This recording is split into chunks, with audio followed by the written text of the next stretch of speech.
James is about to be in another state playing in the league, and Khalil ass is doing time. They're gonna fall out of touch real soon. We ain't got nothing to worry about.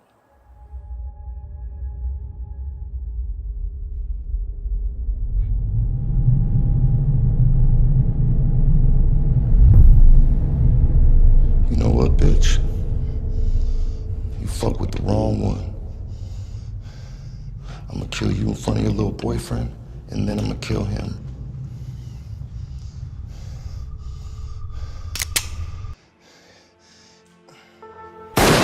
No more talking about it. Atlanta was one of those cities that people could come to and completely reinvent themselves. A society of people with ugly pasts and hopes for prettier futures. I happen to be a part of that society, but we'll get to that later. The most important thing for me and my girl Tina was survival. But he's all wrinkly and going bald. And there was only one way we saw fit to achieve that. Capping up men. Very successful men. Okay, and so is Benjamin Franklin. You got mad love for his ass. A bitch that could shine like this genie in the bottle. And if I'm fucking with a nigga, make him like throw you? it full of throttle. Hold up, Easy target. You're truly incredible, you know that?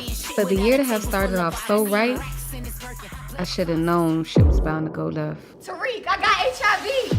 If I'm out and you see me, bitch, if you even look in my motherfucking direction, I will kill you right there on the fucking spot. Do you hear me? Selfish bitch! Are you crazy? You only 22 years old and you barely know that damn man.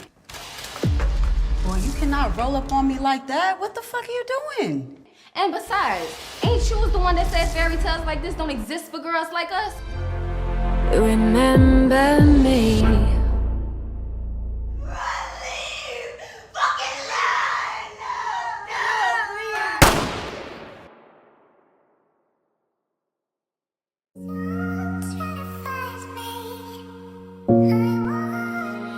Made this.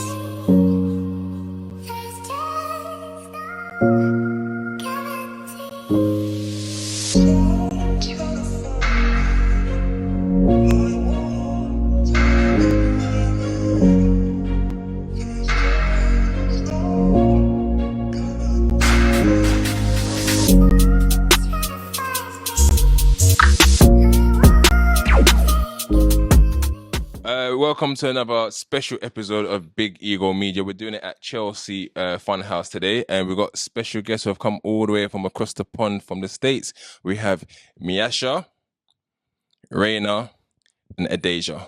Got it right first time. So you guys have come over because of a very great film that I watched the other day, Secret Society, Part 1, but now Part 2 is here now, and you guys have come across to bless us with this. I mean, Miasha, you are the writer and creator of this film. I mean, what was the inspiration? So the movie is based on a book, and I wrote the book over 15 years ago. And basically, I was writing about these two flashy girls who get money, just stuff that I was like privy to in my community, and like how, you know, the young girls think and how they act and how they move and how they hustle guys and stuff. But the twist came just basically out of me understanding that the consequences that these girls faced were too dire for it to be them just using men for money or them cheating or whatever. I was like, what would really make a man take these measures on a woman? And then it popped in my head if he found out that XYZ. I don't know how much you want me to give away, but We don't want to give away anything. Let's go out there. all right, cool. So you understand what I'm saying because you saw it. But yeah, the inspiration just kind of came out of me actually writing the story, and it basically took on a life of its own. I mean, to be fair, people want to watch it regardless. I think, yeah, because I guess with the interview, we want to talk about it. Yeah. I mean, let's say the two women are actually men. They were born men. Yeah. Yes. So so back then when I wrote the book, that was a taboo subject, especially in like the Black urban community. Like I never knew a trans person. I never spoke to one. I never really heard of any conversations that dealt with it. So when it popped in my head for these two girls to be trans, I felt like this was a story that needed to be told. I felt like it needed to be something that bridges both worlds. Like we're used to not talking about it, and then there's a whole world happening over here. So I basically went down to this certain area in Philly called the Gayborhood, and I'm like going around the blocks looking for somebody that I felt comfortable enough approaching.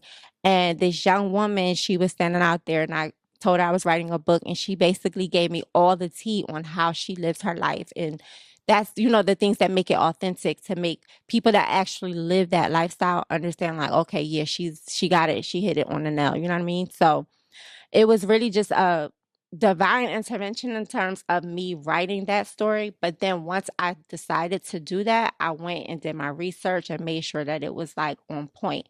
And it actually helped a lot of people in that community. And to this day, the movie is doing the same thing. Like it's making other people outside the community have more compassion and understanding for people in the community. I mean, it started up as a book. Correct. You always think that it'll be a film one day, and with the book, was it highly successful at the time? The book was crazy. Like, I got a deal with Simon and Schuster, which is the biggest publisher in the world, and that was my first book deal, so that wasn't like the norm. And then I was on like all the major press because I feel like you said, back then all of the like urban lit, street lit books was lit, right? So it was street lit, but the twist, nobody had ever like wrote or read a book like that. So, and it comes early, like you said. So it's like once you get to that point and you like done, like your fucking jaw hit the floor, like everybody's reaction was that. So it was people from the streets, straight people, to a rabbi who enjoyed that book. And so I always wanted it to be a movie, and I felt like the same success that I got with the book, I knew it would do that with the movie, just because of the subject matter, the way that it is presented, and then of course the aesthetics and everything like that. Okay, I mean, this is all terrain. So you've acted in this film, part one and part 2. Mm-hmm. When you first heard about the sort of script, was you aware of the book beforehand? No, I wasn't really honestly aware of the book, but when I remember when I auditioned for the film, I was sent over just like a piece of the script. And I read it and I was like, oh, okay, what's going on here? And then she sent me a second piece of the script to audition once again to make sure that, I fit the character and everything and the energy was there. And I'm like, what's gonna happen next? Now I want to know. So I did order the book and I'm like, oh my gosh. And I'm like, I hope I can, deliver with this character because this character has a big shoe that needs to be filled. And I wanted to make sure that I represented and I executed the role, let alone gave Miasha and, the production, everybody exactly what it is that they expected of me as an actress. I mean, acting as a woman is something that you would do naturally as you are. So what kind of research did you have to do to try to find your inner man, if per se? Um, Not honestly, not that much of a research because we don't say, well, I don't say like inner man because I look at Celeste as a woman. I look at Tina as a woman. I look at the characters and people who see themselves in the mirror as women. So it wasn't that hard portraying Celeste, more so delivering her emotions because it actually opened my eyes to a lot of things that that they go through because as women and men, we tend to shy away from the reality of the things that they go through behind closed doors. Sometimes some things can be public or they can talk about it in the public, but literally to be in someone's shoes and go through what they go through, dealing with their family, their friends, relationships. I think that plays a huge role into wanting to make sure that the viewers can relate to the character and sympathize with what's going on so they can be able to not just judge a book by its cover, but let people be them in the most peacefulest way. How's the LGBT community sort of reacted to the whole film? How have they reacted to it? I believe there's always questions out there like, why didn't you choose, trans women to be able to do these roles? And I always thought about it like, you never really hire a real doctor to play a doctor's role like that. It's acting, and then also we're honored to be able to step into these shoes and be able to deliver this role, be an eye opener. Miyasha is bringing awareness to, the story isn't based on every woman's life, every trans woman's life, but it's a bit of an eye opener to let you know that, hey, we're here, we're human, we feel, we bleed as everyone else does. So I think it's cool. And Deja, you've come into the new film. I've not watched it yet, so looking forward to watching it this evening. What was your first initial reaction when you seen part one, and what made you say, I want to be part of part two? When I saw part one, I had the same reaction as you. When The Secret comes out, I was shocked. I think I rewinded the movie, actually. I was like, wait, what? We did too. I think because, like you said, you just didn't expect it to happen so fast. But I liked it, though, too. So I think the fact that you put it so early in the movie, it really drew people to the screen to like, okay, so what's going to happen next? What's going to be the next big thing that happens? And so I was definitely excited when I got presented with the opportunity for part two. I was shocked. I didn't know if it was real or not at first when I got the DM from Miyasha, but I'm definitely thankful that, you did reach out to me. And so, yeah, it's a blessing. The audience won't know too much about your character, so if I give too much away, what are we expecting from your character this evening? You can expect a loyal friend, someone who's honest, and someone who has a lot of layers to her life and her story. More secrets. Yes, more secrets. Welcome to the society. I mean, Miyasha, you now I've seen on your page, right? Yes, I am. I am writing part 3 now as we speak. It's basically like, so with part 1, the book itself is a trilogy. So technically there can be 3 movies, right? But when we did part 1, and it was my first movie ever, and it did so well and it came out so great. I feel like we set the bar so high. I was intimidated to even do a part 2, but the fans demanded it. And so I delivered that. And I felt like I was going to treat part 3 the same way. I'm like, I'm just going to see what the fans say after they watch part 2. And if they demand part 3, then guess what? I'm going to deliver. So that's what I'm doing now. I'm writing part 3. And hopefully next year we'll be shooting it early next year. Amazing. And so in terms of your writing process, as I mentioned before, I'd actually spent 8 years in prison and I'd written 2 books myself. But I'd written those while I was in jail. I had a lot of time. Right. So where do you go to find your space to sort of sit down and write? Seriously, like in my bedroom. Like I'll close the door, like I'll let my husband know, like, you got the kids and everything else. I'm being here, just locked away and just going at it. I'm good under pressure. So like I'll have a lot of time to do it, but it seems like it don't really come naturally to me until I'm at that point where I gotta get it done. And that's when I'm in that room just like knocking it out. And I don't need no like special situation. It's just like solitude. Give me solitude and maybe like some Jay-Z and I'm good. And how many other books have you written since? So I have 10 books. Yeah. So when Secret Society first came out, I was doing 2 books a year. And then I took a break, homeschooled my kids and all of that. And now we're about to make everything into a movie.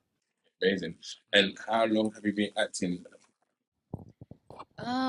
With men all my life, they come and go. Well, my mom kind of had me doing a couple of things. So I've been in like drama class in high school. I've been in a couple of projects when I was younger. But the cherry on the cake would be Secret Society for me. So Like people wouldn't believe this was her first movie role. Mhm. Because I feel like she did such an amazing job that people think she had done this a million times, but that was her first movie role. Is this something that you're now looking to pursue long term, getting to full back acting now? I'm interested in doing whatever God has for me. Of course, I want to be in more Miyasha production films. And whatever is being presented to me, whether it's acting or supporting my domestic violence sisters or a campaign or a Walgreens commercial, I'm with it. Whatever God has on the table for me, it's an opportunity to move forward. So, Deja, how long you been acting? So I did theater. I'll say I started in middle school when I got introduced to August Wilson. And then I did it all throughout high school because your girl was not good at athletics.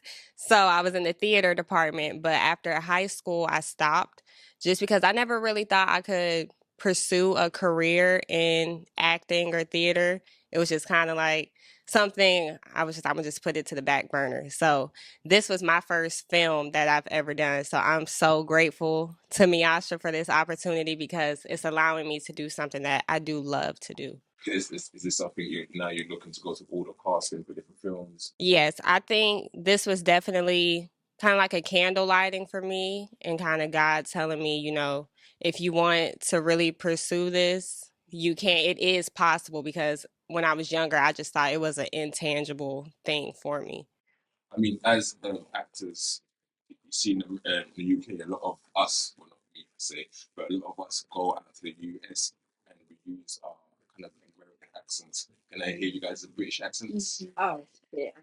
Oh. Let me see. Can I have a spot of tea? No, that's not too bad, actually. See, I can be in the street. We're here for a little vibe. You took my answer. Everybody cannot dance, James. Everybody cannot.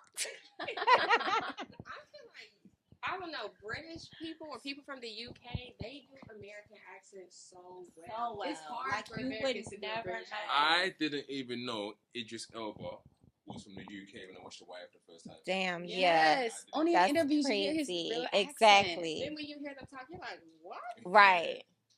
I mean, it's been a thing lately as well about people from the UK taking the spaces of actors in the US because we've got UK actors taking prominent roles. What's your kind of feeling on that? So of course I'm the person who wrote this movie that casted cisgender women to play trans. So I definitely don't have an issue with UK actors playing US characters.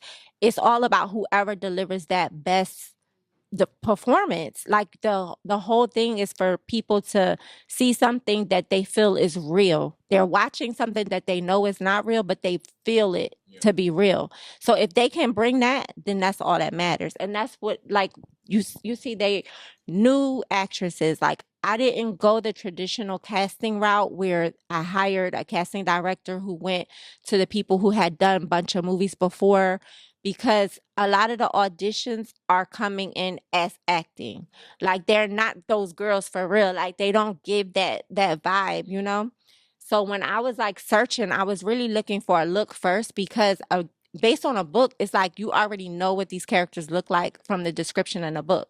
So you're trying to find that first. And then once I find a look, then I'm like, I hope she can act. And it was that was the case with them. I was on Instagram like looking for girls who had that look. And when Raina did her audition, spot on Celeste. When Adeja did her audition, spot on Cece. So it wasn't about somebody with a famous name or somebody with a famous face. It was about who is going to deliver the best performance for this character. What would you like people to take away from the film? People who have no idea what it's about and be watching it for the first time, what would you want them to take away from it? The main thing that I want people to take away, and what people have taken away, is to have compassion, to be understanding, to allow people to live in their truths without any kind of shame or judgment, so that they don't feel the need to hide who they really are. And then on the flip side, the people that's in the community that still feel like they need to hide, I want them to take away the fact that they can love themselves for who they are and they can walk and live in their truth. And hopefully society will come to a point where it's safe for them to do that. And I feel like that will serve both purposes. It'll be a win-win for everybody. And I want to go back to your question about the LGBTQ community, because I remember when part 1 came out, like Saucy Santana, and I don't know if you guys know him. He's a US, like he just blew up with the City Girls. Like, he's a gay guy openly, and he's like a rapper. So him and a lot of other like prominent members of the community were like head over heels for the movie. They were going crazy, like this is the shit, right? And then you had trans women who were skeptical at first because they weren't played by trans women. But then when they watched it, they was like, but y'all served. Like y'all made us look good. Like y'all put us out there in a way where we was bad. Like our shit was together. You know what I mean? And yeah, they saw a little bit of themselves in it. And so they felt like, okay, yeah, y'all did us justice. So I'm just looking forward to continuing it. Part two, the same. The response is crazy. And I know you guys will probably see it at the premiere tonight. So we'll see what you think. But I'm just looking forward to everybody continuing the support because it's something that's really, really seriously bridging gaps. Like it's people from the streets who would never sit down and watch a movie about trans people that's watching it and they enjoy it. So I feel like it's definitely bridging the gap. Part one, you also had the legendary Rebecca Fox. Absolutely. How did you go about getting her on board? You know, that was a full circle moment because, so another secret, back in 2008, 2009, no, not it, but I had produced the stage play version of Secret Society and Vivica was the host. So when we did the movie, it was like, it would be dope if we can get Viv to be the mom. And she's such a gracious person. She's so humble, so down to earth for her to be the legend that she is. She was like, of course, like, why wouldn't I? And she came on set and she treated everybody with such respect and she taught a lot of gems to all of us. And she's just a joy to work with. And I was over say it was part of the film as well, and whereas the mother doesn't want nothing to do with their child. Has anyone in the LGBT community come back to you and go, you know what, I resonated so much with that. My family don't want anything to do with me. How it's affected them. So many people, and not just trans people, but like gay and lesbian people. And that's why I think it like really hit home because like I had people say that they made their parents watch it because they wanted their parents to see from a different perspective, like outside of themselves, what it did to the child. And a lot of trans people and even gay and lesbian people have said that you know, that it saved their lives because they started to, you know, they felt like they weren't alone. Like this is not just me and my situation. This is not just my mom or my dad. This is something that's common. And so we just had to figure out how to get through it. You know what I'm saying? So yeah, a lot of people go through that. It's a real thing. And I think that's another reason why a lot of people related to it is because they know that this is what really goes down, especially in like those Black communities where it's so, like I said, it's such a taboo subject. Okay, so we're gonna end it on here. I'm gonna ask each of you guys to describe the film with only using one word. Epic. Now you took my word. Oh damn.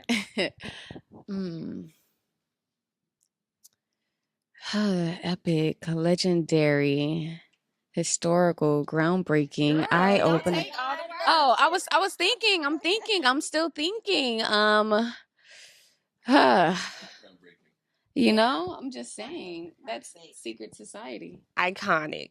Ooh. Ooh. It's giving. Definitely. Guys, thank you very much. And hopefully through this film, it won't be a secret society, it'll be an open society for all, eh? I like that. For sure. Facts. Big Ego Media, thank you very much for coming down. Thank you.